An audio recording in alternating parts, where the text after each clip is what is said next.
So no-till is not planting a crop without tillage 1 year. It is a system of crop production. No-till это не значит, что в какой-то год я пришел и без обработки посеял культуру. No-till это целая система.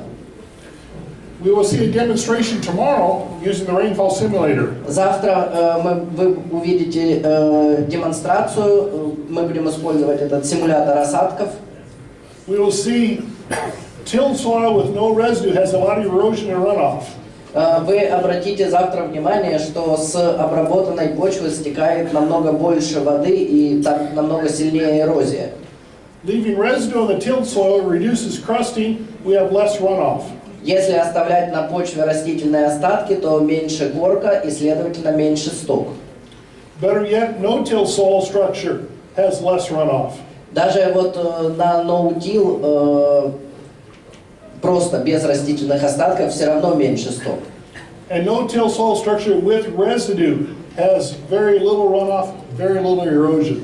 А no-till с растительными остатками сток очень маленький, воды мало стекает и она чистая, то есть эрозии меньше. We'll see the demonstration tomorrow using some of the local soil. А завтра вы увидите демонстрацию с использованием почвы, взятой здесь в регионе. So I've been showing these numbers. Let's put a total to it. Вот мы с вами смотрели, изучали эти цифры, давайте теперь подведем итог. So when you switch from tillage to no-till, you have 125 to perhaps 300 millimeters more water for your crop. Если переходить с обработки на технологию no-till, то 125, даже до 300 миллиметров больше вы можете сэкономить для своей культуры. So one of the keys is to intensify your crop rotation to use that water when it's available. Самое важное – это сделать севооборот интенсивным, чтобы влагу использовать, когда она станет доступной. If you have irrigation, that's less water you have to apply. Если у вас есть орошение, то вам тогда придется меньше воды тратить. If you don't have irrigation, that 125 millimeters extra water, the low end of the scale. Если у вас нет орошения, то эти 125 миллиметров, помните, это нижняя граница. Will give you about 3.2 ton per hectare more corn. Эти 125 миллиметров дадут вам на 3,2 тонны на гектар больше кукурузы, урожай. Or on wheat, the extra 125 millimeters of water will give you 1.3 tons per hectare more wheat. Или на 1,3 тонны на гектар больше пшеницы. Even in the year where water was not short, we had better yields with no-till than till. Даже в те годы, когда, в принципе, мы не испытывали дефицита влаги, урожайность при no-till была лучше, чем при обработке. The tilled side had no soil structure, the plants couldn't even stand up. Слева была разрушена структура почвы, и растения даже испытывали трудности во время роста. The key is to have the rotation to use the water when it's available. То есть самое важное – это правильно создать, правильно настроить севооборот, чтобы доступная влага правильно использовалась. Everyone would talk about rotation in his presentation. Во время своей презентации Эдуард Романьков будет рассказывать о севооборотах. But I like to include different crop types in cool season grass. Очень важно, чтобы в севообороте были разные культуры, например, вот холодного периода. A warm season broadleaf or legume. Cool season. Широколистная культура холодного периода или бобовая культура. A warm season grass. Злак теплого периода. And the warm season legume or broadleaf. И бобовая или широколистная культура теплого периода. And for instance, where I farm in Nebraska, we have a lot of corn, soybeans, warm season crops. Там, где вот моя ферма в Небраске, у нас очень много кукурузы и сои. So I'll use a cover crop of a cool season legume and a cool season grass to have the other crop type growing the rest of the year. Поэтому я использую культуры холодного периода, и злаки, и широколистные в качестве моих покровных культур, для того, чтобы в системе были все культуры. But we have friends in the United States when they switch to no-till and save water, they complain about wet soils. Есть у нас такие знакомые в США, которые перешли на ноутил и стали экономить влагу, они стали жаловаться, что ее очень много. And rather than intensify their rotation, they'd rather do tillage and lose the water they saved. И вместо того, чтобы интенсифицировать свой севооборот, чтобы правильно разумно использовать эту влагу, они решили, что они лучше будут ее подсушивать при помощи механической обработки. So the key is to keep the water, grow some roots, and build soil structure. То есть самое важное это для того, чтобы это экономить, сохранять влагу, чтобы все время были корни и чтобы был правильно настроен севооборот. This is from our friend Ralph Dirks saying what a good long-term no-till soil looks like. Эта фотография была сделана моим другом Рольфом Дерпшем, и он утверждает, что вот так должна выглядеть хорошая ноутил почва. This is back on my research farm. I had 2 visitors from the United Kingdom. Возвращаемся на мою исследовательскую ферму. У меня были гости из Великобритании. They could not believe we were planting through corn residue that was that tall. Они даже не верили, что мы сможем посеять в эти остатки кукурузы. That corn yielded about 14 tons per hectare the year before. В прошлом году эта кукуруза дала около 14 тонн с гектара урожайности. Remember I had my plots where I compared tillage to no-till? Помните, я вам показывал участки, где я сравнивал обработанную почву с необработанной. The day I went out to do my spring tillage, I pulled up a corn stalk from the till plot and pulled up a corn stalk from the no-till plot. Вот весной я приходил и вытаскивал кукурузу с обработанного участка и с необработанного. Held the 2 stalks together, and this is the picture. Я поставил их вместе и вот так вот сфотографировал. The tillage killed the soil biology. There is no processing of the roots. Механическая обработка, получается, погубила всю биоту, и она не перерабатывала корни. The no-till has an active soil biology, and the roots are recycling into the soil system. В ноутил биота была активной, и поэтому корни были переработаны, они вернулись в систему. Again, when I plant the crop in that heavy residue, the crop grows fine. The residue now is breaking down because of the soil biology. И я провожу посев в растительные остатки, культура отлично растет, а растительные остатки это то, что питает мою биоту. This is comparing the tillage plot tilled every year with the chisel plow since 1981. Здесь участок, который обрабатывался чизелем каждый год с 1981 года. The other side is no-till since 1981 and cover crops since 2007. С другой стороны, ноутил с 1981 года и покровная культура на том же участке с 2007 года. Some people think you need to do tillage to cycle the residue. Некоторые говорят, что нужно периодически проводить механическую обработку для того, чтобы вернуть в почву растительные остатки. No, the tillage kills the soil biology, so the residue is still there. Я с этим категорически не согласен, потому что механическая обработка убивает биоту, и она не перерабатывает эти остатки. The no-till side with the cover crop has soil biology such that the residue is cycling to recycle the nutrients. На участке под ноутил есть микроорганизмы, там растет покровная культура, и микроорганизмы активно перерабатывают эти остатки. So immediately after harvest, I plant a cover crop. Сразу же после уборки я высеваю покровную культуру. That is a lot of corn residue from about 15 tons per hectare corn. Тут очень много остатков получается, урожайность кукурузы была около 15 тонн. This is the next spring. Notice the residue is much less. The cover crop is growing. Peas, a legume. Это следующая весна. Видите, остатков уже меньше и растет покровная культура, горох, ну или другая бобовая. Again, this is a cover crop onto corn residue. This is the corn residue without a cover crop. This is no-till, both. Здесь два участка ноутил, но на одном участке есть покровная культура, а на другом участке покровной культуры нет. So no-till by itself is sort of the first step. Сама по себе технология ноутил это как первый шаг. The living root from the cover crop feeds the soil system, gives you better soil health. Живые корни от покровных культур, они как бы кормят вашу систему и улучшают ее состояние. Yes, it digested and cycled the residue, but now my cover crop is going to grow more residue.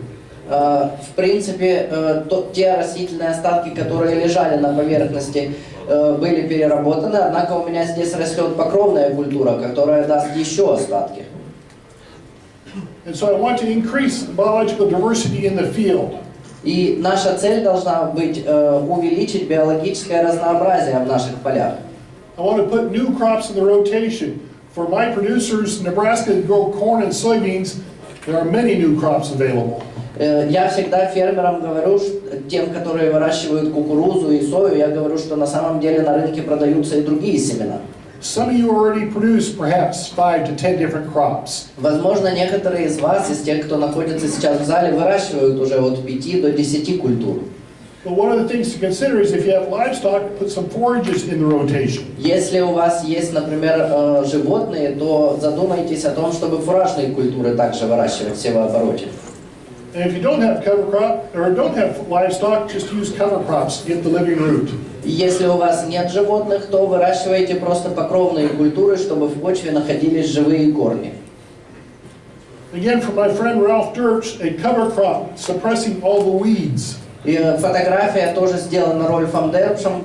Покровная культура подавляет, давит все сорняки. There is no herbicide on that field. The cover is the weed control. На этом поле гербицид вообще не вносился, все сорняки были задавлены покровом. In the United States, a demonstration of a thin rate of cover crop, a heavy rate of cover crop, suppressing the weeds. Здесь мы проводили демонстрацию в США, где более плотный травостой покровной культуры, показывали, как плотность травостоя покровной культуры борется с сорняками.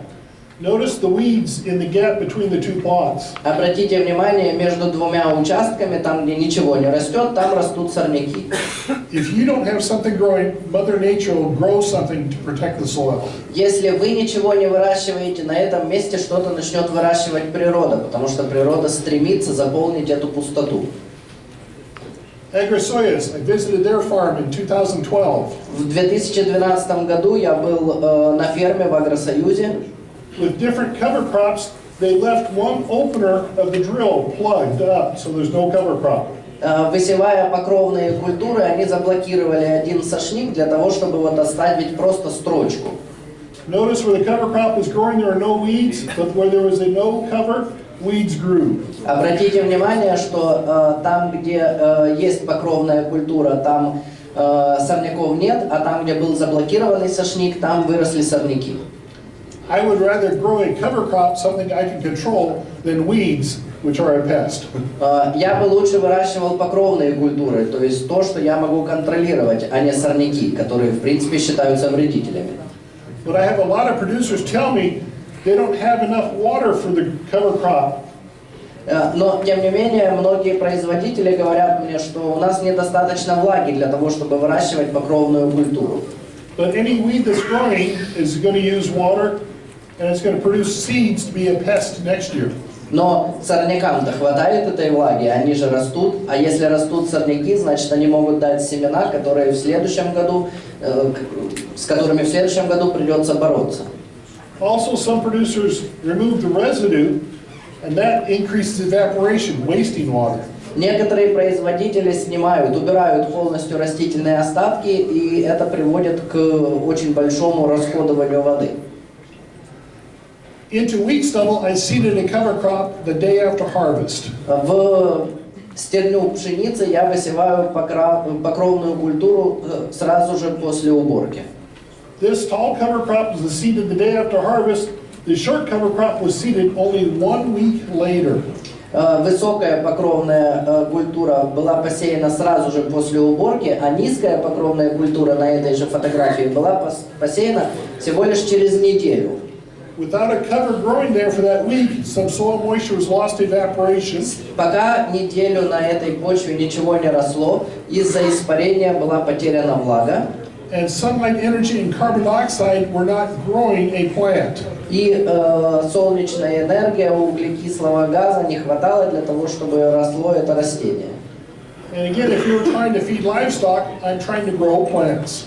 И если вы планируете кормить скот на своих полях, то для этого нужно выращивать культуры. And back to my same field, again, 12 weeks of growth versus 11 weeks of growth. I lost production waiting the 1 week. И видите, здесь теперь получается левее это 12 недель растение растет, и там, где ниже, там 11 недель. То есть уже я потерял урожайность всего лишь из-за того, что подождал 1 неделю с посевом. In 2017, after wheat harvest, I seeded a diverse cover crop on this strip. В 2017 году, после уборки пшеницы, я посеял смесь покровных культур. This strip had no cover crop, so Mother Nature planted weeds. На полосе справа не было покровной культуры, и там природа решила вырастить мне сорняки. These are the same weeds we just saw. Это те же самые сорняки, которые мы с вами только что видели. This is the next cover crop. This is a single species, but again, it suppressed the weeds. А это другая покровная культура, но всего лишь один вид. Но даже один вид смог побороть сорняки. This one won't produce much biomass, but it provides excellent weed control. Несмотря на то, что много биомассы я с этой покровной культуры не получу, тем не менее она помогает мне бороться с сорняками. I don't need biomass because I don't have livestock to feed. Мне, например, много биомассы не нужно, потому что мне не нужно кормить скот. I need a small cover crop with a living root to feed the soil. Мне главное, чтобы была маленькая хотя бы покровная культура, главное, чтобы были корни, которые кормят почву. I've done research for about 15 years on cover crops. Я уже порядка 15 лет изучаю выращивание покровных культур. This is a warm season grass cover crop. Здесь злак теплого периода, как покровная культура.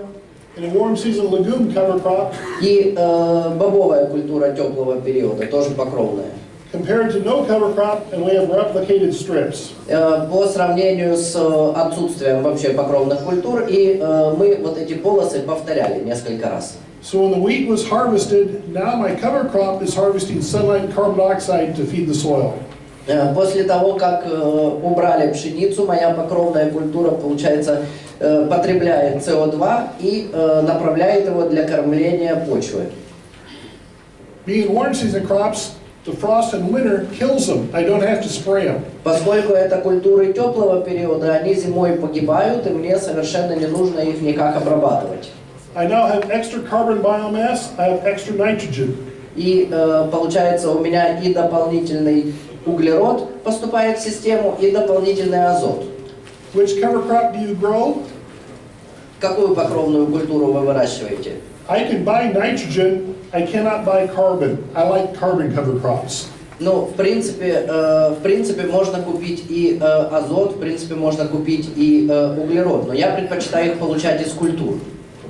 Remember, this is wheat stubble. Помните, я говорил вам, что это стерня пшеницы. The next spring, where there was no cover crop, we have volunteer wheat.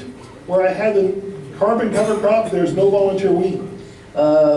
Там, где покровной культуры не было, там у нас выросла падалица пшеницы, а там, где у нас была углеродная покровная культура, там у нас проблем с падалицей не было.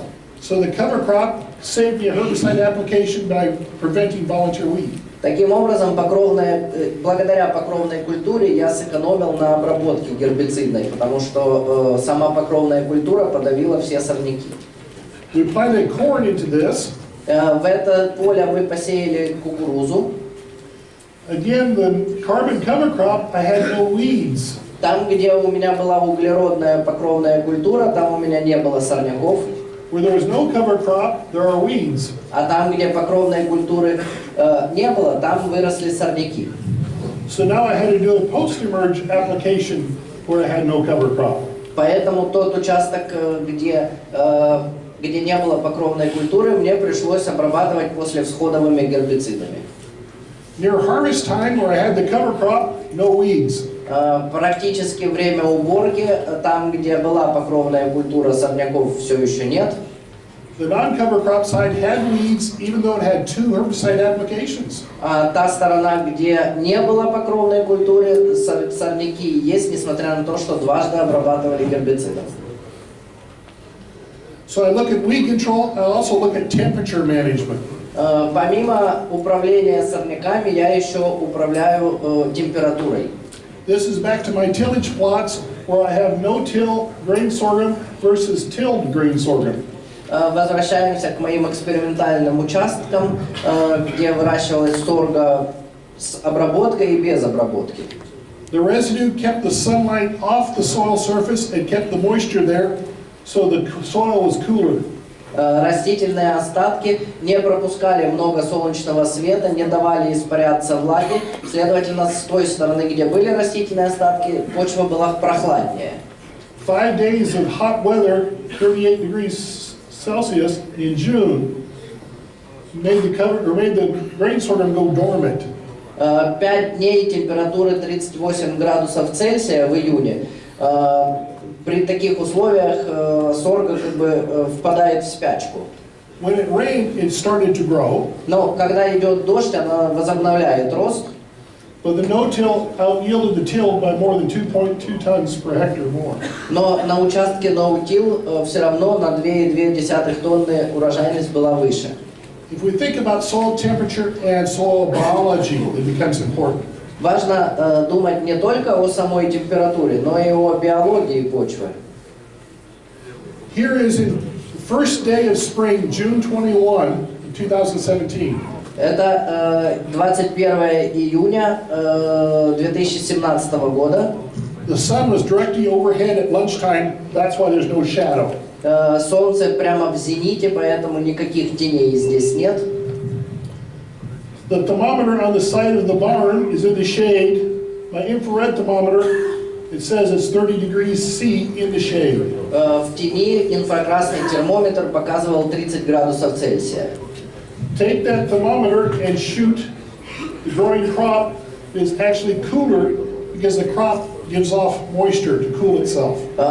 Я направил этот термометр потом на растущую культуру, там было прохладнее, потому что она испаряет влагу, чтобы охладить себя. The bare soil next to the crop has had the sun shining on it. Непокрытая почва, собственно, то место, куда бьет солнце.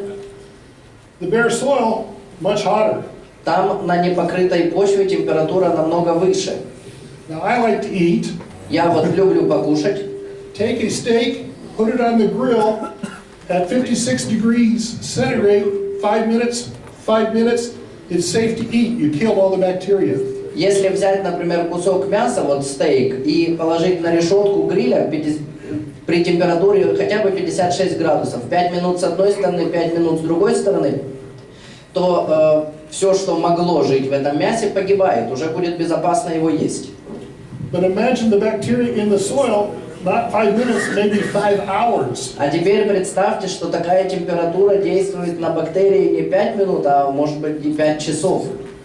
Or through the entire summer, maybe 5 weeks. А может быть даже и все лето, может быть это 5 недель. By leaving residue, the top of the residue was hot, yes. Если мы оставляем растительные остатки, вот мы измеряли, то сверху, да, сверху было жарко. But pull away the residue. Но если их сдвинуть, underneath the residue, because the sun was not hitting the soil surface, much cooler. Под остатками, поскольку солнце не било в саму почву, было намного холоднее. The soil biology stays alive and works for you. Таким образом, при такой температуре биота продолжает работать на вас. I had the opportunity to visit South Australia. Я ездил в Южную Австралию. There are a lot of producers there. They say they are no-tillers, but they use a shank or a hoe opener on their no-till. Очень многие там производители говорят, что они, очень много фермеры, они говорят, что используют no-till, но при этом используют анкерные сошники. Remember I said no-till is only the first step. We need the residue. We need everything else in the system. Помните, я говорил, что ноутил это только первый шаг. Нам нужны и растительные остатки и все остальное, о чем я говорил. He had canola wheat rotation with that shank opener. У этого фермера, используя анкерный сошник, у него был севооборот рапс-пшеница. Far too much tillage killed the soil bacteria, soil life, evaporation of water. Очень сильная была обработка, поубивал он, получается, всю биоту, и вот так вот выглядела почва. His neighbor used a single disc opener. Его сосед пользовался сеялкой с однодисковым сошником. The same wheat canola rotation, look how much residue he has because he doesn't do tillage. Точно тот же севооборот, рапс, пшеница, но обратите внимание, сколько у него растительных остатков. That's why we like disc openers. Именно поэтому я выступаю за дисковые сошники. Tomorrow in my presentation I'll talk much more about seeders. Завтра у меня будет еще одна презентация, и завтра мы будем с вами подробно рассматривать рабочие органы сеялок. Here we have two different residues. Здесь на этой фотографии два разных типа остатков. The short one came from this producer. Тот, который покороче, это вот этот вот производитель. He also used a shank opener. Does too much tillage. Он тоже использует узкий анкер, и, как по мне, это слишком сильная механическая обработка.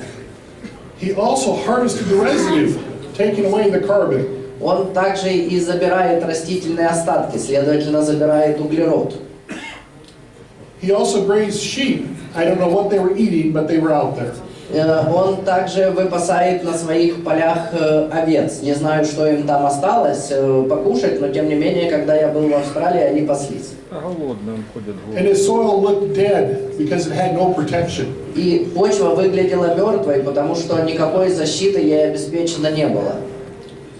And again, he's been no-tilling 15 years. No-till is not enough. We need the residue. И он заявляет, что уже 15 лет занимается ноутил. Тем не менее, как видите, одного ноутил недостаточно, нужны еще остатки.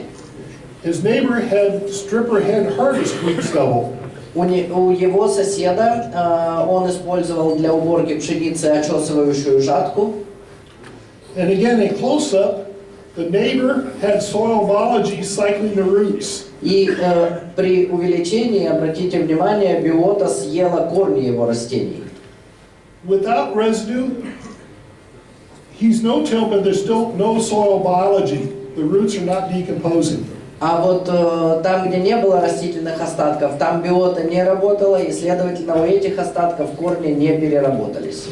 You want the soil biology to decay the roots and the residue to provide nutrients for your next crop. Нужно, чтобы почвенная биота перерабатывала и корни, и остатки растений для того, чтобы следующей культуре было питание.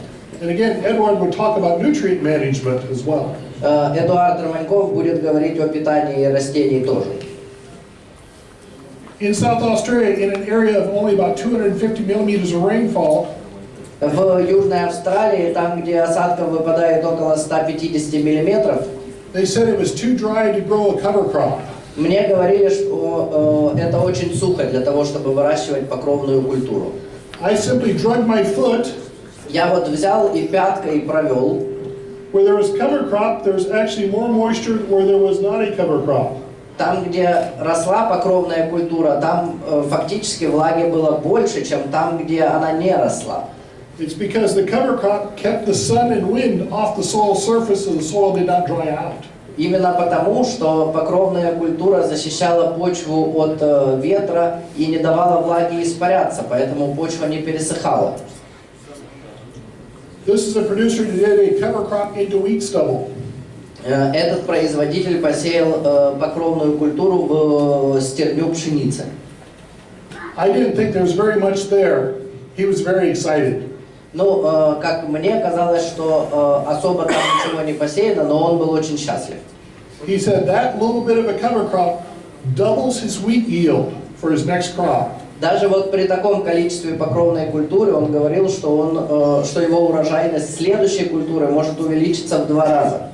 That's when I started to understand soil biology much more. И именно в этот момент я начал больше понимать, как работает почвенная биота. Well, that cover crop didn't have much of a root. It did have a living root to feed the soil biology. Несмотря на то, что эта культура такая маленькая, тем не менее она обеспечивала живые корни, которые кормили мою биоту. Where he didn't have a cover crop, there was no living root to feed the soil biology, and the soil moisture was lost to evaporation. Там, где покровной культуры не было, там почва быстрее пересыхала, потому что влага терялась в результате испарения. So in a 250 millimeter rainfall area, his cover crop doubled his wheat yield because of better soil biology. То есть при наличии 250 уже миллиметров осадки он мог увеличить в 2 раза урожайность только благодаря наличию покровной культуры. I have much more rainfall after wheat. My cover crop grows a little more. У меня осадка выпадает больше, поэтому после пшеницы моя покровная культура вырастает лучше. But notice I have flowers in my cover crop to attract beneficial insects. Обратите внимание, у меня есть и цветущие вот цветочки в покровной культуре для того, чтобы привлекать полезных насекомых. Again, just like soil biology, our biology above ground needs something to live on. Помимо почвенной биологии, мы должны кормить тех, кто живет над поверхностью земли. Originally, we used cover crops in the United States to reduce erosion. Изначально в США покровные культуры начали использоваться для снижения уровня эрозии. The cover greatly reduced the erosion on this hillside from a heavy rainstorm event. Вот благодаря выращиванию покровной культуры на этом холме намного меньше была эрозия после дождя. Well, we are understanding more about the cover crop feeding the soil. Мы начинаем больше понимать о том, как покровная культура кормит почву. This was a low-lying area that was too wet to plant in the spring. Значит, это низина, и весной она на этом участке было очень влажно, и фермер не мог ничего посеять. He waited till it was dry enough to he actually planted a cover crop in August simply to have a root to feed the soil. Ему пришлось ждать вплоть до 19 августа, пока все просохнет, и он посеял покровную культуру, просто для того, чтобы в системе были живые корни. We used to think we had to let the soil rest and not grow anything. Раньше думали, что почве нужно дать возможность отдохнуть, поэтому мы ничего не выращивали в этот период. If we're not growing something, we're not feeding the soil biology. Но если мы ничего не выращиваем, то мы, получается, не кормим почвенную биоту. In 2011, we had massive rains across central United States. В 2011 году очень сильные, обильные были осадки в центре США. Our Missouri River, which flows from Montana to Missouri, flooded the river bottoms for 4 months. Река Миссури, которая течет из штата Монтана до штата Миссури, переполнилась и, получается, вышла из берегов, и вода стояла в некоторых местах 4 месяца. The soil was saturated, so it had no air, it had no living root to feed the soil biology. Почва настолько насытилась, что не было в ней живых корней, то есть нечем было кормить почвенную биоту. This is some of our most productive soil. It was not pretty with having that much water on the soil. И даже на самых продуктивных почвах ситуация не самая лучшая. But when you think about the soil life, it killed the soil life too. Ну, конечно, если подумать о жизни в почве, то столько воды убивает биоту. I worked with a producer the next year, 2012, he planted corn. И я приезжал к фермеру, он в следующем году, получается, в 2012 сеял кукурузу. Where he had no cover crop there, this soil was dead, he only had 13.3 ton per hectare corn. Там, где не было покровной культуры, почва была мертвая, она дала всего лишь 13,3 тонны на гектар. However, in strips in the field, he went out and planted oats as a cover crop 6 weeks before planting the corn. Can you say it again? 6 weeks before planting the corn, he planted oats as a cover crop. За 6 недель до посева кукурузы он посеял овес. So for 6 weeks, that mycorrhiza from oats started feeding the soil biology and woke up the soil. 6 недель всего лишь этот овес, который очень дружественный к микорризе, кормил почву. And his yield went up by almost 2 tons per hectare just because he started feeding the soil biology. И урожайность, получается, кукурузы увеличилась практически на 2 тонны с гектара.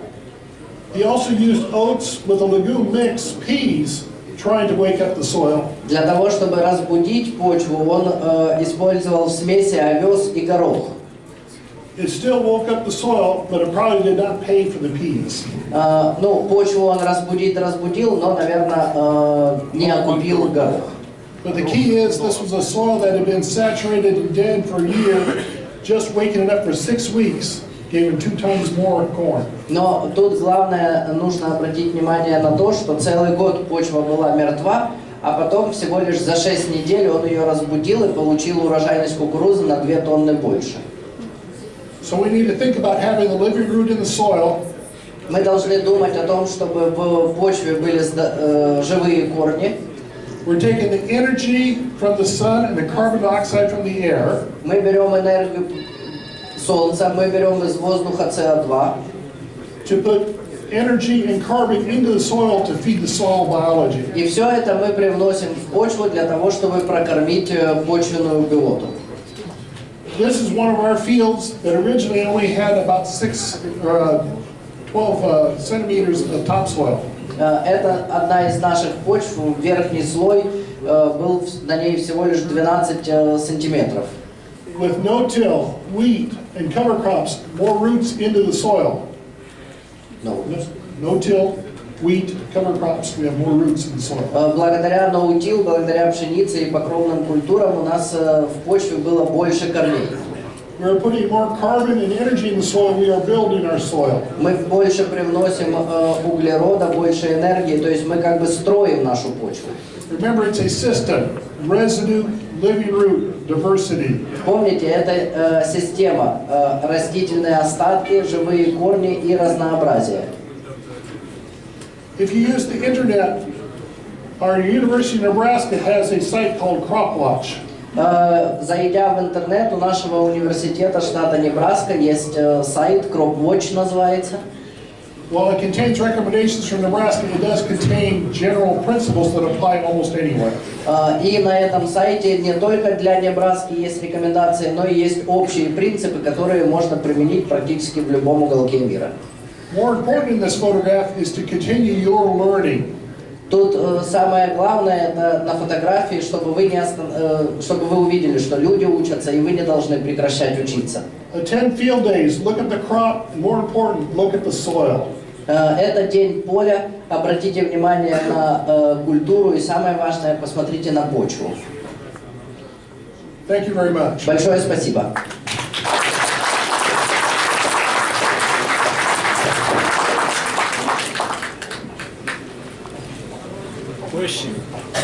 Questions? I believe we have. У нас есть время на вопрос? What time's the lunch? 5 минут. We have 5 minutes for questions. 5 минут.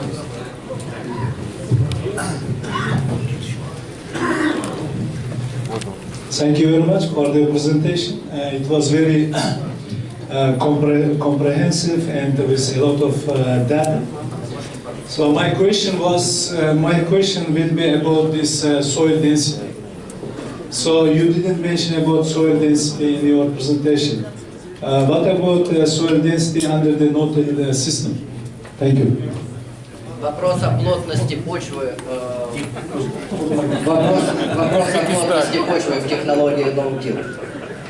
I quit measuring soil density after the first 5 years. No-till is always less dense once you're in a continuous no-till system. Спустя 5 лет применения no-till я перестал измерять плотность почвы, потому что при no-till плотность всегда будет ниже. If you measure it the second year, yes, it will be denser because tillage did not fluff it. Если вы замеряете, например, плотность на второй год использования no-till, то да, она будет выше, потому что вы же не используете механическую обработку для того, чтобы вспушивать почву. But after about 5 years, the soil structure is there, the root structures are there. The soil is less dense. Но уже спустя 5 лет появляется хорошая структура, появляются живые корни, и почва становится не такой плотной. Remember I showed the no-till soil was actually higher than the tilled soil because the tilled soil is denser. Помните, я вам показывал фотографию, где участок no-till был физически выше, чем участок без no-till. Вот это просто потому, что там, где обработка, оно уплотнено очень сильно. But again, continuous no-till, 5 years. Но речь идет о бессменном no-till 5 лет. Можно вопрос? Вы коснулись по разнице в севе в Австралии дискового сошника и анкерного сошника.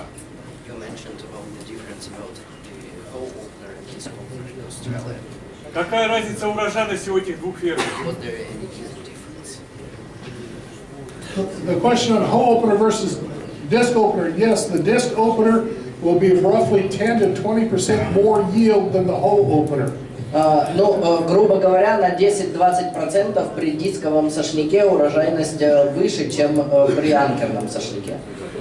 Research done in the United States and Canada shows basically the disc opener is going to leave the residue there, protect the soil, and give you better yield. Исследование, которое проводилось как в США, так и в Канаде, показало, что при использовании дискового сошника урожайность повышалась.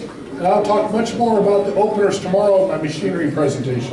Давайте завтра об этом более подробно поговорим. У меня будет целая презентация про технику. Просто вопрос из-за чего, что именно в этих условиях, когда именно такой отклик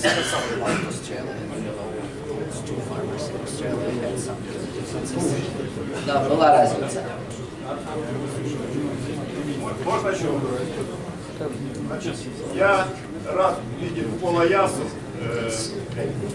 не только по телевизору и по ютубу. Я благодаря Кириллу Ивановичу, они ездили в Америку, и очень познавательные везде сняты репортажи, и действительно мы можем на этом только учиться. Значит, но как бы заметка по репортажам, вот едет автобус, и всего две культуры в севообороте: соя, кукуруза.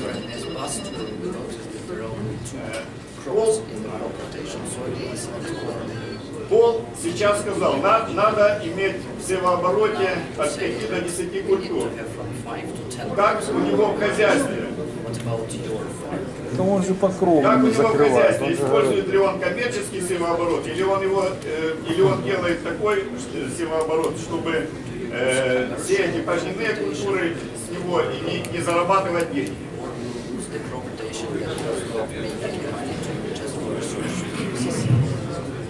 First off, I appreciate our visitors who come see me. I learn from you just as much as you learn from me. Прежде всего, если в зале есть те, которые приезжали ко мне в Америку, большое вам спасибо, потому что так же, как вы у меня учитесь, точно так же и я у вас учусь. Our research farm is in a corn soybean production area. Yes, it is. Да, наша исследовательская ферма находится в регионе, где выращивают сою, кукурузу. But on our farm we grow corn, soybeans, grain sorghum, wheat. Но на нашей ферме мы выращиваем кукурузу, сою, сорго, пшеницу. And also cover crops after all of our wheat. И после пшеницы покровная культура.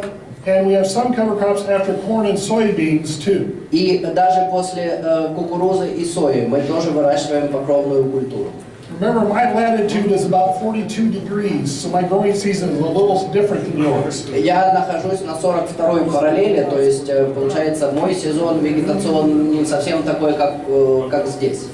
Now, as far as making money, our farm receives no government support. Что касается вот коммерции, да, никакой государственной поддержки наша ферма не получает. We purchase all of our inputs, all of our machinery. We pay all our own labor out of the profits from the farm. Yes, we have to make money. Все вот свои расходы, то есть вот удобрения, техника, оплата труда, все это из своего собственного кармана, поэтому да, нам нужно зарабатывать деньги. I showed you our corn yields with no-till, continuous long-term no-till, around 14 tons per hectare. Я показывал, что урожайность кукурузы при длительном использовании no-till где-то 14 тонн с гектара была. The region average for corn is less than 8 tons per hectare. В среднем по региону меньше 8. So we are making money because we are raising more crop. То есть, да, мы зарабатываем, потому что достигаем увеличения урожайности. Lunchtime. Обед.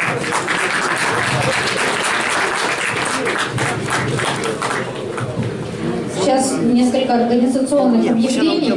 Первое, смотрите, по письму ценах на зерно и научного обеспечения вы можете подписать сейчас на втором этаже. Анастасия сидит за столом, далее это будет на стойке регистрации. Потом, значит, выступление Русульмаш переносится завтра на 21 февраля в пресс-зал с 14 до 14:30. И по кофе-паузе у нас есть бесплатная кофе-брейк-линия и 500 рублей – это комплексный обед. Спасибо.